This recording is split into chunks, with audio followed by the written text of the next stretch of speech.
nayo tulabye emigaso gyayo nti eyamba nnyo okupreventinga kyetwandiise sukaali okumufuna ng'okuze. So hormones zino zeeyongerako oba zeeyongera okubeera nga zikola omuntu buli wabeera nga asiibye. Ekyokuna kwe kubeera nti okusiiba kuno mwana ttu kukendeeza ku birwadde omuntu bye yandifunye. Ntya nti waliwo nga bwe natandise nga mbagamba nti abantu tulwala ebintu bingi era buli kimu kirina engeri gye tukijjanjabamu. Waliwo ze tuyita inflammatory factors.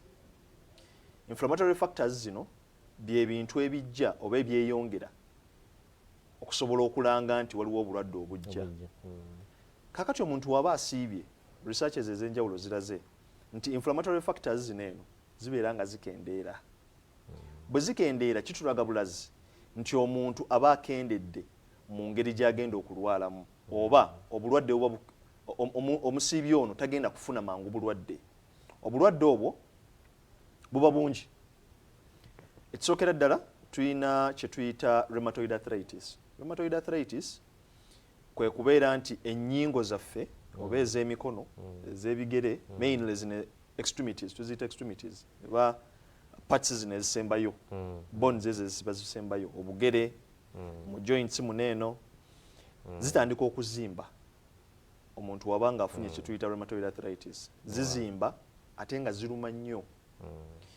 So ekintu ekyo kireetebwa ezo tuyita inflammatory factors. Naye omuntu waba asiibye zikendeera n'abeera nti agenda kulwanyisa obulwadde obwo. Tugamba chances ze ez'okufuna ebirwadde ebyo zikendeerera ddala. Ekitali kuwulira atasiibye. Ekitali kuwulira atasiibye. Ebiseera ebisinga kijja era nga wetwagambye nti kijja olw'endya yaffe. Nti omuntu engeri gy'alyamu kyongera okubeera nti ki-increasinga zino zitwandiisa inflammatory factors. Naye olw'okuba nti omuntu waba asiibye abeera talidde kikendeereza ddala inflammatory factors zino eno. Ekyandibadde ekirala kwe kubeera nti era nga buli mwakirabako kwe kubeera nti okusiiba kuyambako nnyo mu kusala omugejjo kubanga obanga toli mu kulya mmere toli mu kulya calories ze tusanga mu mmere yaffe eya bulijjo muceere matooke kawunga togenda kubeera nti ofuna masavu gano gabeera deposited mu bitundu byaffe ebyenjawulo. So otagafuna omugejjo ogenda kubeera ng'okoze ki? Ekyokwongerako ate gwe nosala busazi. Exactly. Dokita nga tunabaako kweyongerayo nsaba tufuneyo ku bibuuzo eroza ebisikadde tujja kuba tumaze nga tumaze okufuna ku bibuuzo ababuuza inshallah tuve nga tufuna okulambula okulungi kwobadde okweyongera nako. Katusome ekibuuzo kuva mu production. Assalamu alaikum warahmatullahi wabarakatuh. Ano Kizito Umaru ewandegeya. Seeka ekibuuzo kyange kigamba nti nabbi wa Allah nabbi Muhammad sallallahu alaihi wasallama yawangala mulamu bw'ensi n'awangala n'abakyala era n'abeera mwami Semaka. Kyenjagala otuseeka batubuulire omwami oyo mu mbeera ye ey'obuntu ey'ebyenfuna yali musajja mugagga kyenkana ki okubeezaawo abantu bano mu bulamu obw'ensi kubanga tukiraba nti n'omuntu omu okubeera n'omukyalo omu okwongerako obwokubiri olina legini olina okubeeramu. Ye Mungu yamuwangaaza atya mu byenfuna bye? Assalamu alaikum. Wa alaikum salaam wa rahmatullahi.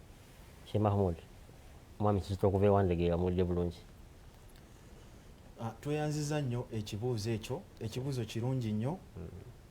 Abatulaba kitegerekeke bulungi nti bwe twetegereza obulamu bwa Mutume Muhammad sallallahu alaihi wasallam okuva emabega tujja genda okulaba nga yali musajja musuubuzi ng'atambula okuva mu nsi eno n'eno ng'asuubula. Yakolerera n'abantu bangi. Ekyokubiri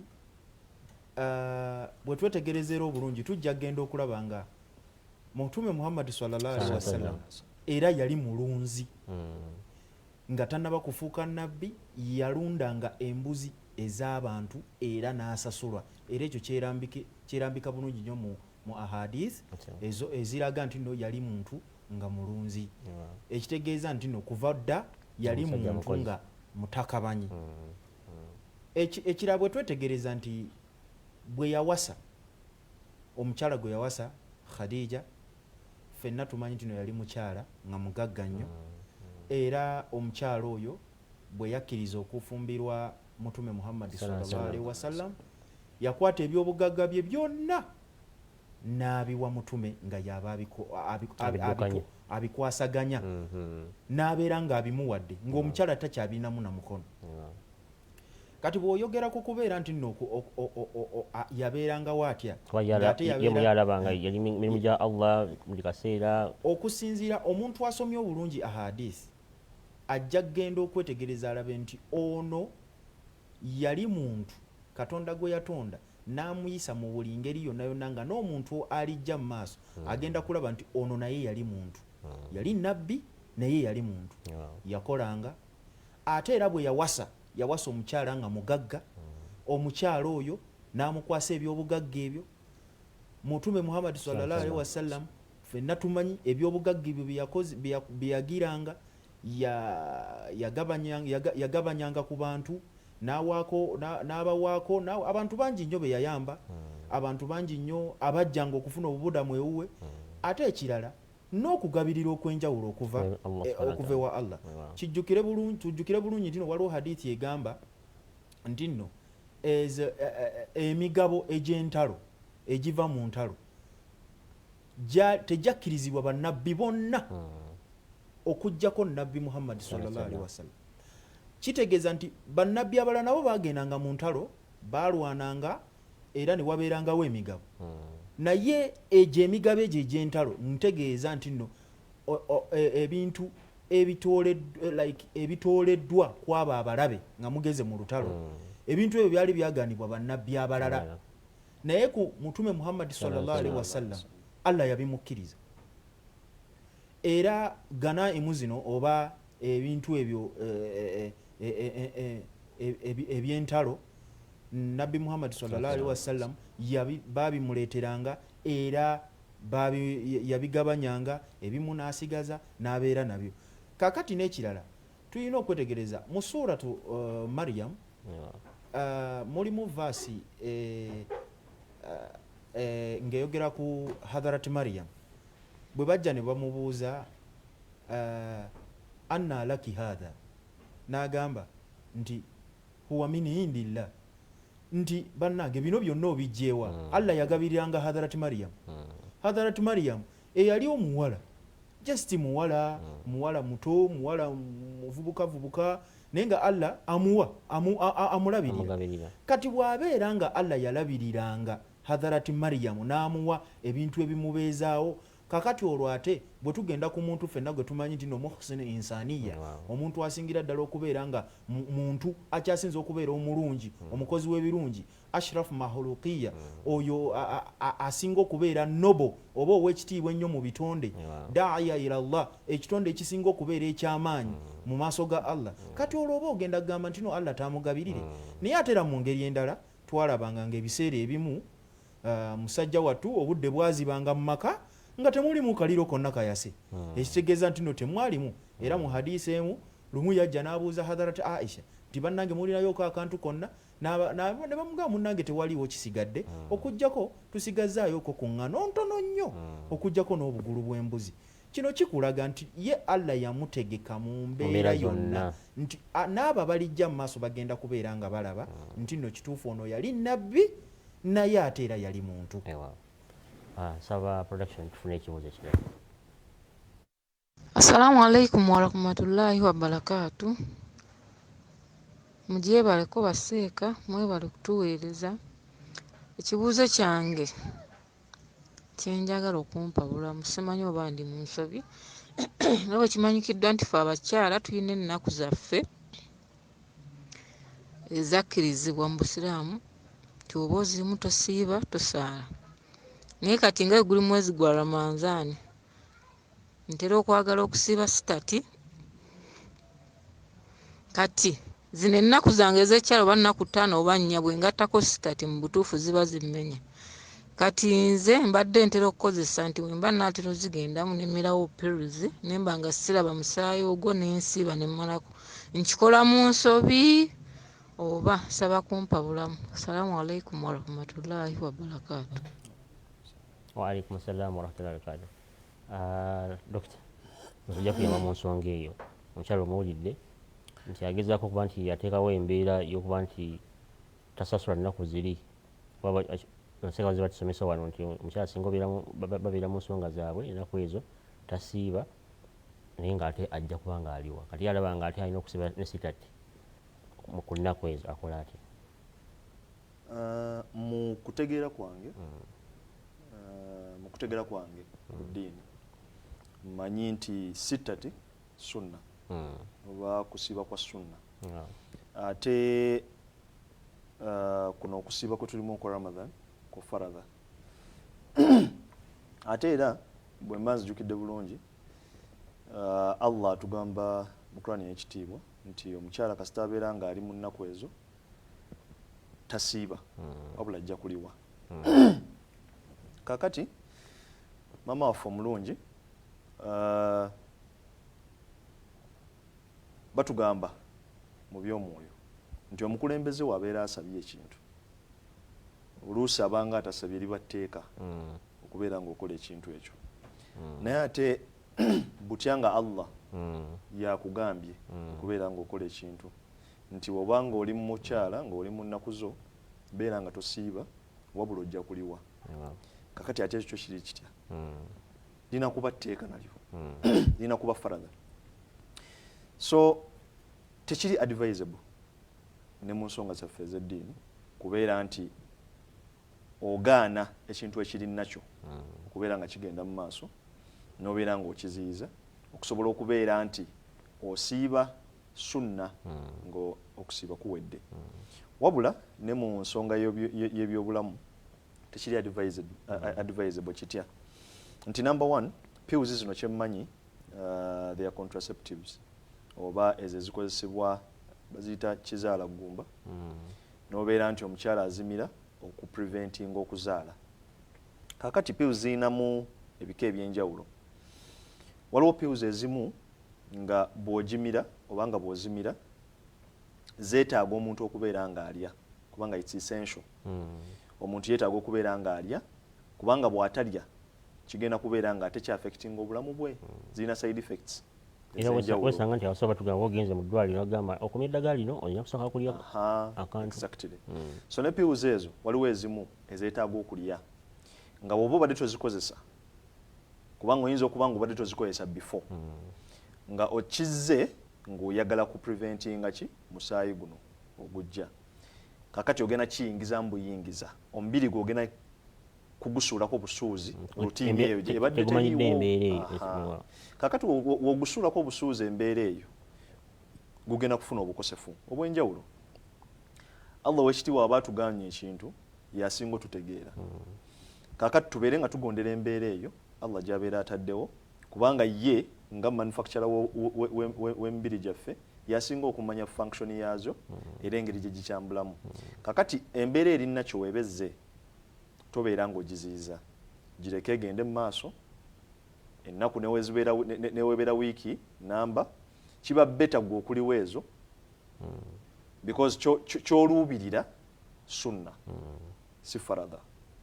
Beera nga oleka ekiri nakyo kibeere nga kitambula then inshallah Allah wanabeera kuwadde obusobozi ojja kubeera ate ng'otuukiriza nki ky'obadde oyagala okutuukiriza. Mu kwagala n'okuziyiza embeera eyo tekirina yange gikimukosaamu mu bulamu bwe. Exactly. Nti number one nga yetugambye nti kikosa okubeera nti bw'abanga pills z'akozesa zeetaaga okulya tolidde kitegeeza kigenda kukosa. Sometimes kiyinza n'okuviirako okubeera nti hormones zo ziri imbalanced nti tezimanyidde embeera eyo yakubeera nti ziri interrupted mu ngeri gye zitambuzaamu. Ogenda kuzi-interruptinga mu ku-interruptinga okwo sometimes kireeta ne infertility as time goes on bw'obanga okikolesa. Weesanga nti gwe gy'oyagala okuba nti oziyiza ate otuukize sunna ate osanga nti ate bingi ate byongera bukosesebwa nnyo ate byansusso okusinga ku kyobadde ate oyagala okuluubirira kugamba tube submissive tukkirize embeera Allah gyatuwa bwaba nti weewaawo ansaba tufunire ku masimu ate tulabe bakadde baffe abali saidi eyo nabo biki batugamba.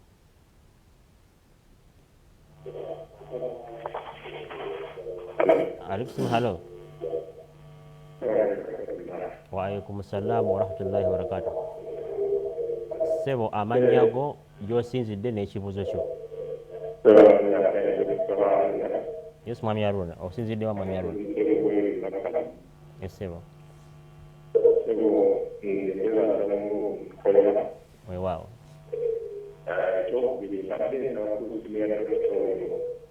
Weewaawo. Yes sebo. Tukweyanzika sebo. Ali ku simu. Hello. Hello. Hello, tukuya mungi sebo. Oh, tufiridde. Omukubi affe omulungi banga okuba essimu tuze tubategeeza nti kendeeza eddoboozi lya TV Sekyo. Wa alaikum salaam wa rahmatullahi wa barakatuh. Kale sebo nabo bali kuba naffe. Amannya go sebo gy'osinzidde n'ekibuuzo kyo. Tukusubiridwa mwana baffe omulungi banga okuba essimu kendeeza eddoboozi lya TV Sekyo oba va mu kifo wooli kuba tujja kusobola kwagala kwewulira ngeno okuba essimu ate naffe ojja kubanga otataganya empuliziganya. Weewaawo nga tuyinza amasimu amalala mwami Haruna okuva e Luweero yeebaza era n'asaba ennamba ya Dr. Sebo. Mwami Haruna asaba ennamba yo. Njiwa wano wenyini? Mukimu. Mwami Haruna ennamba yange y'essimu eri 0755 905 5M9. Nimuddiremu akifune bulungi. Ennamba eri 0755 905 5M9 0755 905 519. Wow. Alexim, hello. Hello. Hello.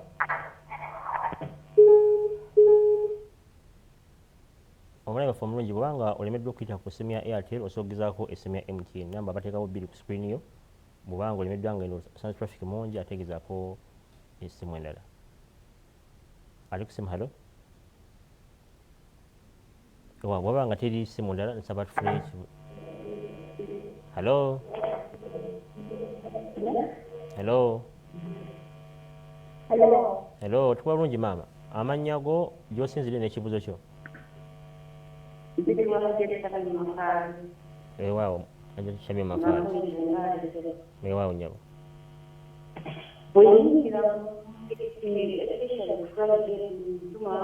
Waaw. Nyabo.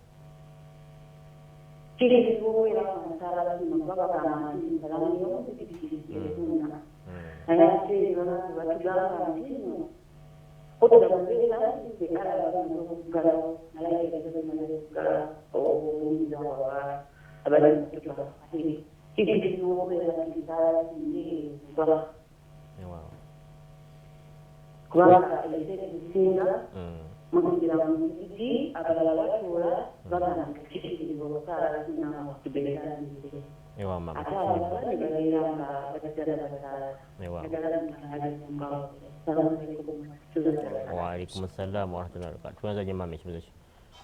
Wow. Sheikh Mahmoud. Kakati ekintu ekikwatagana ku kusaala ng'oyingidde mu muzikiti ng'osanze khutuba egenda mu maaso. Bw'otuuka mu muzikiti gwe kennyini sooka olabe kuba tobaddemu. Oyinza okugenda mu muzikiti n'otuukamu nga khutuba egenda kuggwa ng'ogenda kuba osaala ate imaamu nga ye agenda kubeera ng'amaliriza. Kati ng'ekyo kigenda kukontana naawe kubanga ate mu swala tekyetaaga kupakuka. Kubanga singa oba owulira nga bakima ikaama oba olina okusitopinga byonna byonna ebiriwo ng'olina obiyimiriza ogenda ojoyininga esswala weegatte ku basaazi. kakati okusituka n'osaala tekirina mu buzibu, situka osaale nga otuuse oli waddembe okusaala, naye ne bw'obeera nga tosobodde kusaala osobola okusaala nga jjuma ewedde n'osaala nga jjuma ewedde. Ekikulu kya byonna omuntu yenna kyalina okumanya nti nno zino empeera Allah yasinga ozigaba, naye ate tetulina ate kusussa nnyo, kubanga gwe okubeera ng'olaba nti nno otuuse mu kaseera hutuba oyinza n'okuba ogenda gimisinga, oba otuuse mu kaseera nga hutuba imaamu kyayogerako kyamakulu nnyo ng'olina okutuula okiwulirize, kubanga yensonga lwaki Allah ateekawo nti n'obwomaliriza saala. Naye ate era kiba kirungi omuntu omusaaze n'akeerako n'osobola okubeera ng'osaala, imaamu agenda okutuuka nti ayimirira wali eri nti kati kubabuulirira bannange ng'otereezezza buli kimu, ng'olina ogugo gwakutuula okole ki, kubanga malayika zo zibeera ziwandiika ebintu bino, abo abawuliriza bonna emikisa egibabeerako giba mingi, so gwe kyokola keerako saala then owulirize imaamu kyayogera, oba bw'otuuka n'olaba ng'osobola okusaala n'omaliriza era nga ogenda kusanga hutuba bulungi, nakyo tekiri mu bubi, oba n'okulinda swala neggwa then n'olyoka ogenda maaso n'okusaala. Dokita Kalonzo kagenda eri gy'oli nko tukayiseo mangu onagamba nti assalamu alaikum bashiima betuweereza, nze abuuza nti kikkirizibwa okukola dduyiro nga tennasiibye mudakiika emu nti dduyiro ayina emigaso gyayo, ate tulabye nga n'okusiiba kulina emigaso mingi nnyo gyekutugasa eri omubiri gwaffe. So dduyiro oyo bw'omukola ng'ate osiiba tekyandibadde na buzibu. On the positive side oba ku ngeri ku side ennungi, dduyiro ate aincreasinga oba ayongera mu migaso gy'okusiiba bw'oba akoleddwa bulungi. On the negative side bw'oba ng'omukoze si bulungi, for example dduyiro yeetaaga obudde okubeera ng'amanyiira ne sisitimu y'okusiiba. Omuntu waba asiibye number one tagenda kunywa mazzi, tagenda kulya mmere, so kyetaaga time. Bw'oba otandika butandisi tandika katono ogende nga omubiri gumanyiira.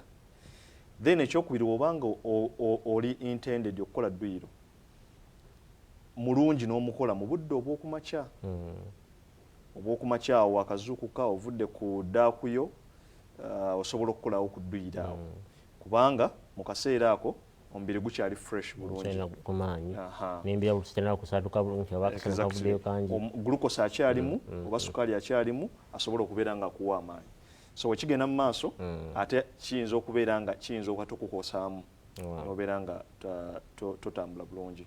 So dduyiro si mubi okubeera nga akolerebwa mu kisiibo, naye mukole ekigere. Ono agamba nti assalamu alaikum I check WhatsApp. I like playing football and every evening I play it more so during this Ramadan festival. Is that act right or not? Does it spoil my fasting or not? Kati nyoza ya olidde oba wano tugambe nti at least dduyiro mulungi kukola ku biseera by'okumakya, nati ye wano tugambe nti ate amukola oli mu kawungeezi awo. Kati ye bw'abanga already omubiri gwe guli fine with omupiira gwe gwazannya olw'eggulu tekirina buzibu agende mu maaso, kubanga era kimuyambako okubeera nti akeepinga physically fit.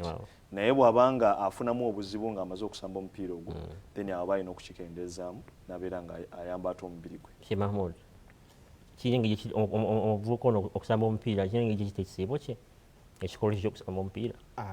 Tekirina ngeri gye kitta kisiibo kye, kubanga ye kennyini ayogedde nti lwaggulu, kitegeeza azze asiiba wabula akoze puroguramu ye, ate wuuyo akugambye nti ate mu kisiibo muno azannya nnyo omupiira n'okusinga eri, kitegeeza nti ekintu akimanyidde, talina ngeri gy'ayinza kumenyamu mu kusiiba kwe. Just ye alina bwegendereza bulamu bwe na butayitiriza nnyo, kubanga ate okuyitiriza ennyo ate kuyinza okumuleetera ebizibu. Basebo tujja kubeeyanza, tumanya obudde tebutukiza kuba tumala byonna oluusi byomba mutegekedde, naye inshallah tunatufunyawo akadde akalala oba oli awo tujja kuba nti tubaita temukomewo kuba nti mwanyiza ensonga zino. Omulabi waffe omulungi tetujja kusukka waawo, yadde gwe wandyagadde nti basheekhe oba ne musawo nakulaba babe nga bongera okuba nti bagaziya okutubulira naye lwakadde tusaba okkirize tukomye wano olwaleero inshallah enkya ate tujjako tukomawo tube nga tweyongerayo. Ekitabo kino bulijjo bazze bakiranga ku mwezi gwa Ramadhan, ebyo byonna byowulidde bisomesebwa mbadde nsaba nti wonna woosanga ekitebe ky'abaisiramu Muhammad emizikiti gyonna woba ogisanze beera nga otina ekitabo kino nti even after kusiiba ogenda noba nga oyisaamu n'olaba bashehe bibadde basomesa oba olya nti ekisiibo ekijja inshallah kigenda okujja nga mungu atwadde obulamu ate tobeeramu abanaabuuza ebibuuzo ebingi wabula ate obeeremu abo abagenda okuba nti osomesa nga bulijjo batugamba nti ofcourse okumanya tekuggwayo bamaseeka baba bazze wano batunogerako just kunogako katono ebyo byaba tubuulidde naye okugaziya ennyo nga kiri nti kyatulalikibwako nti buvunaanyizibwa bwaffe eri gwe omuisiraamu omukyala n'omwami kuba nti onoonya okumanya programu zino bajja batutegeeza nti zivaayo ku YouTube omutimbagano gwa YouTube channel eyitibwa True Islam Uganda obanga ozze nga tatugoberera wadde wakatweyungako genda okyalire mu kutu ogwo True Islam Uganda obe nga ofuna emisomo egyo ezisomesebwa naddala mu mwezi guno ogwa Ramadhan n'emyezi emira kuba bazze basomesa emisomo mingi nnyo ddala si nyingi nnyo ate nga nnyuvu beera ng'ogenda okyalire omutimbagano ogwa YouTube era ne Facebook muvu we bumu nagwo guliko True Islam Uganda ojja kuba osangayo emisomo egyo. Mukutu omulala gwe mukutu gwa www.islamictreasury.org batugambidde nti kuliko ebitabo ebivunuddwa mu lulimi Oluganda era nga ekitabo ekisooka kitabo ekitubu Quran constitution y'obusiraamu genda abe nga wegyefunira evunuddwa bulungi mu lulimi Oluganda ojja kusanga nti paati emu wano sayidi emu Oluwarabu ate noba nga bakuvunira amakulu mu lulimi Oluganda. Abaisiramu Ahmadi baba nti omulimu ogwo bagutugondeza osobola okuba naawe ofuna message ya Mukama Katonda ye biki byatugamba okukola biki byatuliza okukola obe nga naawe tolinda kuba nti ogenda waseeka buli kaseera. N'ebitabo bingi ekitabo ky'eswala ekitabo kya bayat ekitabo ky'eddaame kyali omukutu ogwo obe nga ofuna ebinyuvu ebiri ku mukutu ogwo. Omukutu omulala era abazze beebuuza bingi ogwo gwomunyivu nnyo ate eri bannaffe oba nkesi tomanyi Luganda nga lukusumbuwa kyali omukutu guli www.alislam.org oyagala kumanya ebikwata ku buisiramu bwa Ahmadiyya oyagala kumanya ebikwata ku Qur'ani ekitiibwa oyagala kumanya bingi binyuvu nnyo okusiba omwezi gwa Ramadhan empagi ttaano zonna history mungi w'obusiraamu ali okwo beera ng'okyali omukutu ogwo ojja kuba nga ofuuka musomesa eri abalala aye naawe weesomese. So tubasaba nti okusoma tekukoma wano mu studio kuba wano tubeerawo ddakiika ntono nnyo naye bw'oba ogenze n'okyali ebibanja ebyo ojja kuba nga oganyirwamu.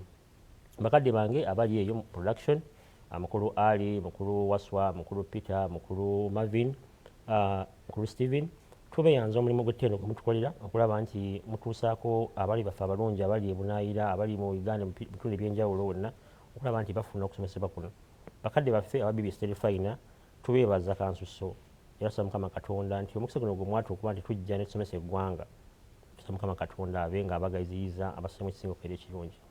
Nja kusimbira bakadde baffe bajja Ahmadiyya olw'omulimu gw'ettendo gwe mutukoledde ne mutuwa ttiimu y'abamashehe ab'enjawulo okulaba nti buli lunaku twatandika okusiba omwezi gwa Ramadhan buli lunaku tuba ne ttiimu y'abamashehe abajja okuba nti balambulira abantu baffe okwongera okuba nti batutanyira ensonga ezo eziba tutamanyi batwerabidde nebatujjukiza oba oliawo n'empya tuziga bulungi era nsonga nti omulabo waffe omulungi yonna gy'oli obanga obadde ozira otugoberera kuba twatandika oganyiddwamu.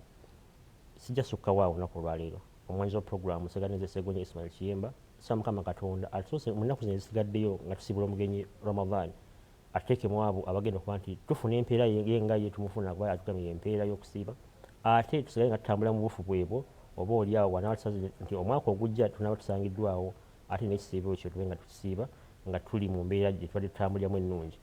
Tusinkane olunaku olw'enkya insha Allah. Ramadan Mubarak. Assalamu alaikum wa rahmatullahi wa barakatuh. يا أيها الذين آمنوا كتب عليكم الصيام كما كتب على الذين من قبلكم لعلكم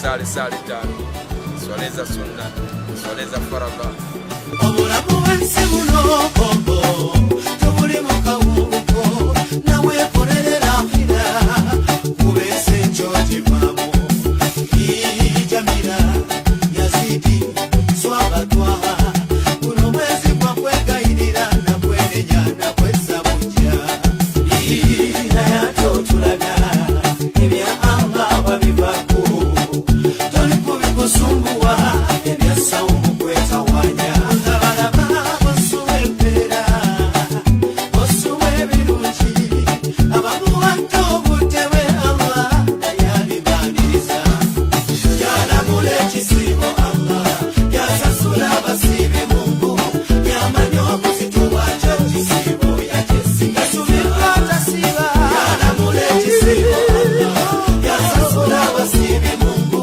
yamanya okuzituba kyo kisiibo yakyesigaliza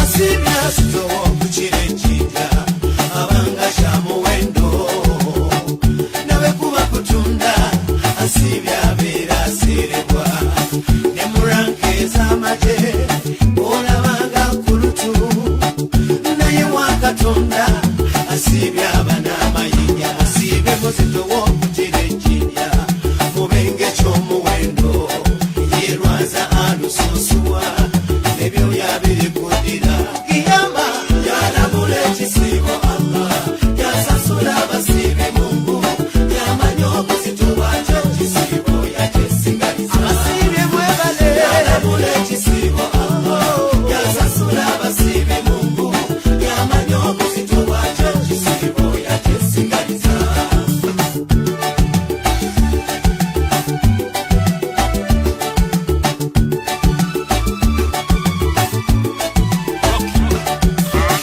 abakola ebirungi bali kuyitako mu bibinja bali kuyitako nga bangayagala kuba betegekera ebirungi omuli okusiiba omuli okusala okutoola nsaka mu maali n'amateeka ogatuukirwa abasiibye bali kwetako nga bajagala abasiibye bali kwetako nga kimyanso abasiibye bali kwetako nga lumani omulatwa bagende ewa katonda yalamula ekisiibo alamula yasasula abasiibi nasasula yamanya obuzituba kyo kisiibo yakyesigaliza amakalimu yalamula ekisiibo kalanu yasasula abasiibi azizi yamanya obuzituba kyo kisiibo yakyesigaliza yakyesigaliza yalamula ekisiibo yalamula يا أيها الذين آمنوا كتب عليكم الصيام كما كتب على الذين من قبلكم لعلكم تتقون yalamula ekisiibo